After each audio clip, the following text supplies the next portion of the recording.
Tibilon has been in existence. It was first founded by my father under the company name SAC Limited. We handle quite a number of private and government building contracts. We also have subsidiaries in roofing, roofing installations and window installations. Before I used to be the general manager of that company before I created Tibilon Construction, dedicated to luxury project, luxury housing, and other facility management aspect of construction. So that's basically in summary about it. So we've been there for close to about 21 years, technically. And we have been every day works and struggle bringing up policies that will improve our business.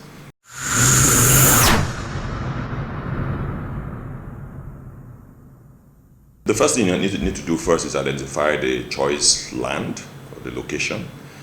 But the other checks that are important that every prospecting land owner or house owner should run before investing in any form of venture, any land venture or housing venture. The first thing you need to do is identify the land. There are bodies, the government bodies, where they have information on on every properties as regards Abuja metropolis. The first body that is important is to check with the ages. The ages, every information of land is domiciled in ages. Ownership of the land, be sure you're dealing with the right people. You also find information about the land use, which is very important, because you cannot, if you intend for a private development, you cannot go for acquire land that is designated for commercial development. It's important you also verify land use. And that thing you also have to verify is density. Density, what kind of property, what kind of houses are going to be approved in that particular location. These are the key things that people might overlook, which is important that one, you want to confirm the ownership of the land, also confirm there are disputes. Ages will provide those information. There are any land disputes, maybe the land is in courts, or there are restrictions by EFCC or any of those bodies. So ages would normally carry those information and give you those information for you to be properly informed before you venture into land purchase or house purchase. So these are the basic things that every prospective land buyer needs to know. Run a background check on the land and ensure that they are devoid of these encumbrances before you go ahead with any form of land transaction or house transaction. That's basically in a nutshell things anybody needs to know before going ahead to acquire property in Abuja, at least for Nigeria at large. Every state has their own similar bodies that regulate land acquisition and land use, basically.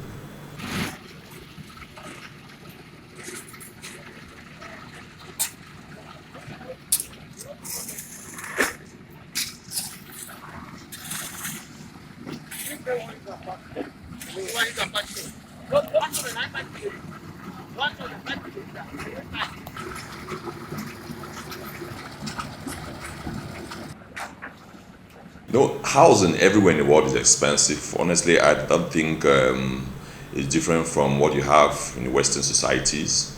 Housing is, if you look everywhere, Dubai, the US, housing is very expensive. I think Nigeria relatively is relatively cheaper compared to what you get out there. The question is the funding modalities. The truth is that most places in the world, they have a functional and viable mortgage system, and which is the missing link in Nigeria. We have mortgage institutions in Nigeria, but the spread is not as adequate as it should be. I think that's the major thing. Now, what we're doing as a company, as Tibilon Construction, is that we have provided some degree of flexibility. We give people some degree of flexibility in their payment structure. We do between 0 and 18 months payment structure. That allows more people to be able to afford our project. We start with like 20% upfront, then we spread to between 1 to 18 months, 12 to 18 months, as the case may be. But that's also we relate lately because of the current market challenge, economic challenges in Nigeria. That has also put a lot of pressure on the company too. Because we close the deal at the particular rates. Anticipates an inflation or maybe or 10%, 15%, and you find that your projections, market projections are way, wide. I'll give you a class like, well, going back is very difficult. Well, it's very difficult to go back to negotiate this kind of, this kind of arrangement. Well, sometimes we appeal to some of our clients. Some of them see with us the reasons why we have to make some of the decisions.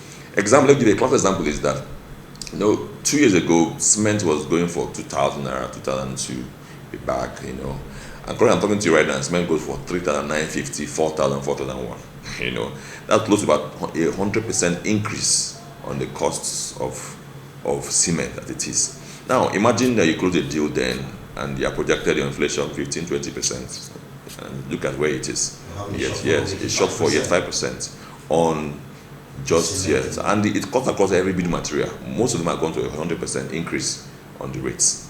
And you have and you are supposed to be on a 2-year payment plan or 18-month payment plan with the client who expect to deliver the house at the rate you have agreed on. So that's the major issue that we are having with us trying to bring this desired flexibility in the payment plan. So we enjoy more government collaboration. First, we hope that government bring policies that will improve our economy as it is right now. The exchange rate is skyrocketing. We know what it was like 8 years ago, and see where we are. With the exchange, dollar is exchanging for 720, 30. Today in the parallel market, and these are all the issues that we are facing that are hitting the construction industry seriously. So your answer is simple: more mortgage spread, because that's actually how other clients in the world, other clients, assist their citizens in achieving their dream of owning houses. So that's basically in a nutshell, what is obtainable in Nigerian construction industry right now.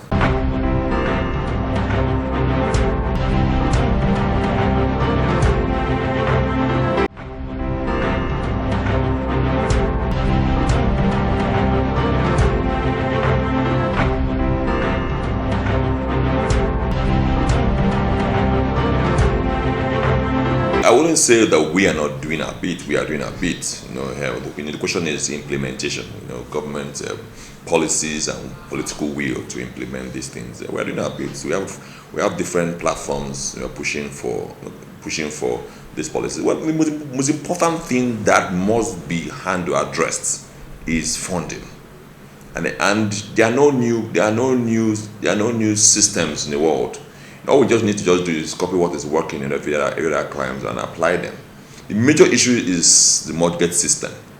If one get it right with the mortgage system, then housing availability or house availability for all will be achievable. It's everywhere in the world. Even Nigerians who go abroad will think with the right documentations abroad, they're owning houses.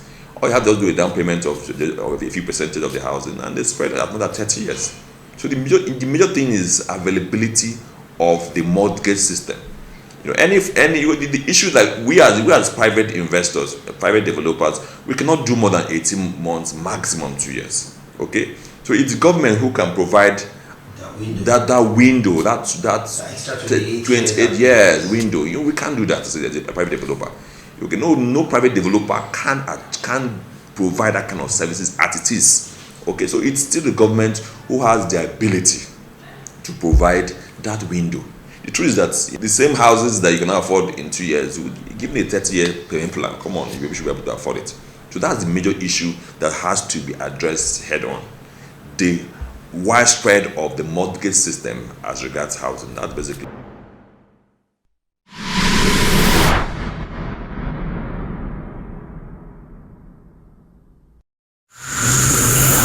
Our key vision is to provide a blend between luxury and affordability. That's our key vision in a nutshell. We provide luxury and affordability.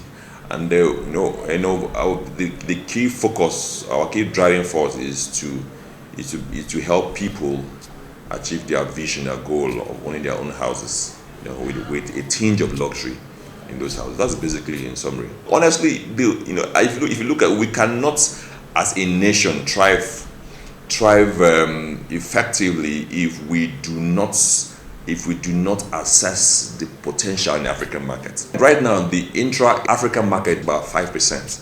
And yes, and it's very low. No, Nigeria not just in the real estate sector, Nigeria should tap into the huge potential. The African market is still a very virgin market. Nigeria should be the leading force in assessing that particular potential. With all kind of products, the oil products, and oil and its byproducts, real estate sector, cocoa and every agro products. It's something that we should focus on. Taking out our market to the African and its environs.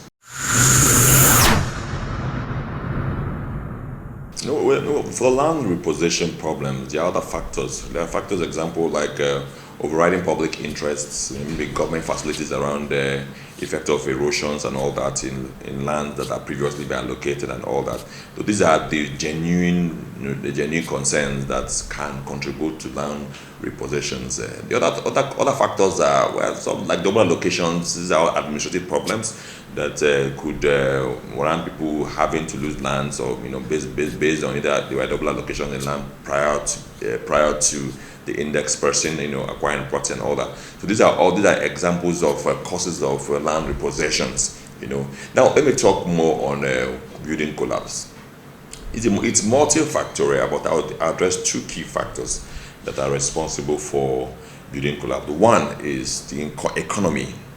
Economy is a major contribution for building collapse, and I will explain. Now, because of the pressure, the economic pressure, most developers are forced to subsidize, to use substandard products, building materials in the construction. That is one. Another major cause which people don't look at is also stemmed to the economy, and is this. Because of the inflation in the market and the economic challenges in Nigeria, we find that the materials are being substandard, are being a compromise from the production end. For example, if there are different specifications for different building materials, okay, and you find that in situation whereby there is inflation, because the importers are trying to bridge these margins, they tend to request for a reduction in the value of that particular index product. Wow. Yeah, and you go to the market as a developer. Example, let me give an index example. You go to market to buy like a Y20 rods, yeah, and you find that the Y20 it's not the same quality. Yes, it's not the same quality as the Y20 that it used to be. Yes, and this cuts across every building material. In the bid to maintain a particular margin, and to fight or mitigate the different in the exchange rates and all that, what most importers do is to compromise the quality of these building materials. So you as a developer, you're going to market to buy a Y20, but it's actually not Y20.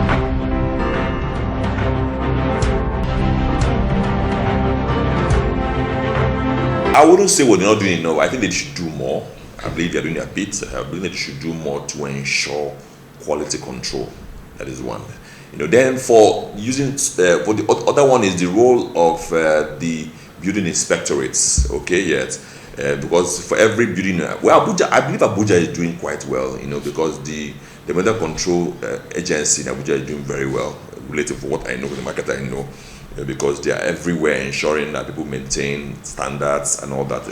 And for every step of construction, they come and they request that developer sticks to stipulations. So as regards they do that a lot. But I don't know about other clients, but I know Abuja does quite well in ensuring that quality control is ensured. So to prevent building collapse, one is to ensure that buildings are approved, that designs are approved by the relevant bodies, and inspections are ensured so that the approved building plans are actually carried out to the letter. Then I also enjoin that the Standard Organization of Nigeria to ensure that the quality of materials that are being brought into Nigeria, especially the building materials, are tested and verified before they are pushed into the Nigerian market. These are the two key. Then we also hope that our economy improves, because it's also a major concern. It's a major concern. This is it's the economy that's pushing people, into finding ways to make, these materials little more available in the market. So that's basically, in a nutshell, the cost of building collapse in Nigeria.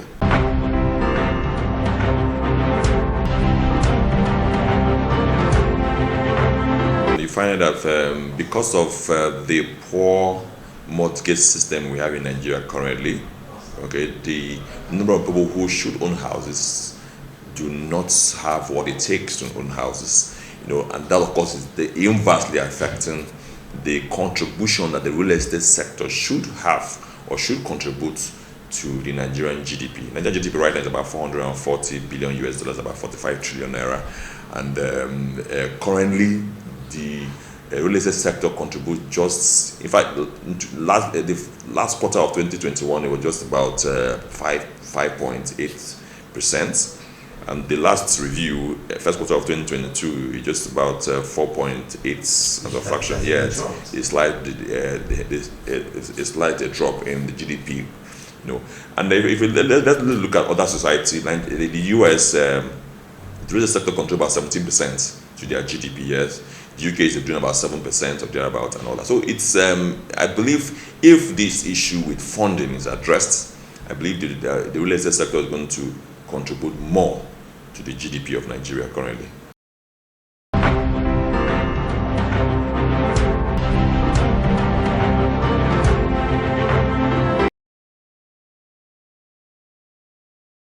Okay, funding, honestly, the key funding that should be focused on the funding to the people.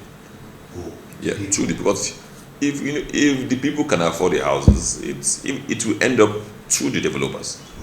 Yeah, because if you look at where it's done all over the world, with the mortgage system, once the clients meet the criteria for the mortgage, the funds are released to the developer.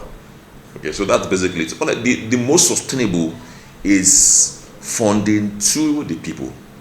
Okay, yeah, which is invariably making the mortgage system available to the end users. Because the money will end up to, well, the other kind of assistance that we can get from the government is making lands available, opening up more new districts, and making land available to developers. Of course, grants are also another way to support the developers. So there are three key support systems that we will appreciate. One is making available grants to the developers, but more importantly is availability of the mortgage system, or the widespread availability of the mortgage system to the end users. Because the money, of course, definitely is end back to the developer who are going to build these houses and deliver to the end users. So these are basically the ways that I believe if the government puts a little more effort in, will make housing more available and invariably vis-a-vis improving its contribution to the GDP of Nigeria.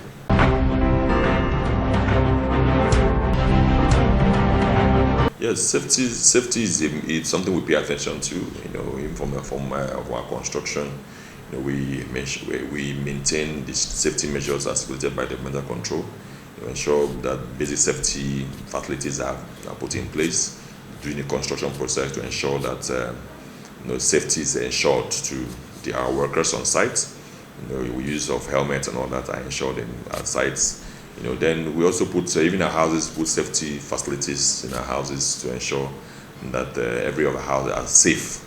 Then security is also a very major factor. We have security outfits, security outlet of our company that protect from the construction to the final occupants of those houses. We pay attention to that critically in TVLON construction.